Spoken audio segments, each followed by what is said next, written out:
নমস্কার বন্ধুরা, welcome to my channel only news. বন্ধুরা, সরকারি কর্মচারী, শিক্ষক, পেনশনারদের গুরুত্বপূর্ণ খবর এবং আপডেটগুলি পাওয়ার জন্য অবশ্যই চ্যানেলটিকে সাবস্ক্রাইব করবেন।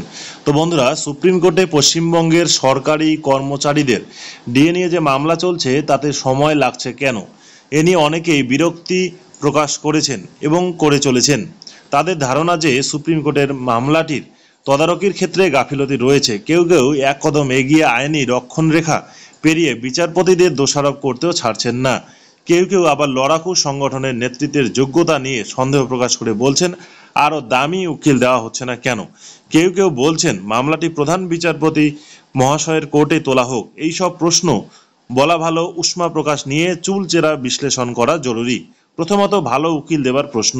দেখুন, ফার্স্ট কোর্ট অফ ইনস্ট্যান্স অর্থাৎ সার্ভিস অ্যাডমিনিস্ট্রেটিভ ট্রাইব্যুনাল স্যাট এবং কলকাতা হাইকোর্ট, এই দুই ধর্মাধিকরণে মোট ৮ রাউন্ডের লড়াইয়ে শেষ পর্যন্ত কর্মচারীদের জয় হয়েছে। সরকারের এসএলপি ওই দুই কোর্টের বিচারপতিদের রায়ের বিরুদ্ধে যে কোর্টের বিচারপতিদের রায়ের মধ্যে গুরুতর আইনগত ত্রুটি বিচ্যুতি আছে কিনা সেটাই এসএলপির বিবেচনার বিষয়। লোয়ার কোর্টের বিচারকে গুরুতর ত্রুটি বিচ্যুতি সম্পন্ন প্রমাণ না করতে পারলে সরকারের এসএলপি গ্রহণ করা হবে না। সুতরাং এই এসএলপি মামলা কর্মচারীদের জবরদস্ত উকিল দেবার উপর নির্ভরশীল নয়। দ্বিতীয়ত, সুপ্রিম কোর্টে এত সময় নষ্ট করার কারণ কি? দেখুন, স্যাট এবং হাইকোর্ট মিলিয়ে ৮ রাউন্ডের লড়াইয়ে কর্মচারীদের জয় হয়েছে। হাইকোর্টে সেই জয় আপিল ও রিভিউয়ের প্যাচে ফাইনালিটিও পেয়ে গিয়েছে। তারপর কর্মচারীদের তরফে সরকারের বিরুদ্ধে আদালত অবমাননার অভিযোগ উঠলে সরকার গিয়েছেন সুপ্রিম কোর্টে এসএলপি করতে। সুপ্রিম কোর্টে মামলা করে কর্মচারী পক্ষ হিসাবে সরকার সময় চাইলে সুপ্রিম কোর্ট কি করবেন?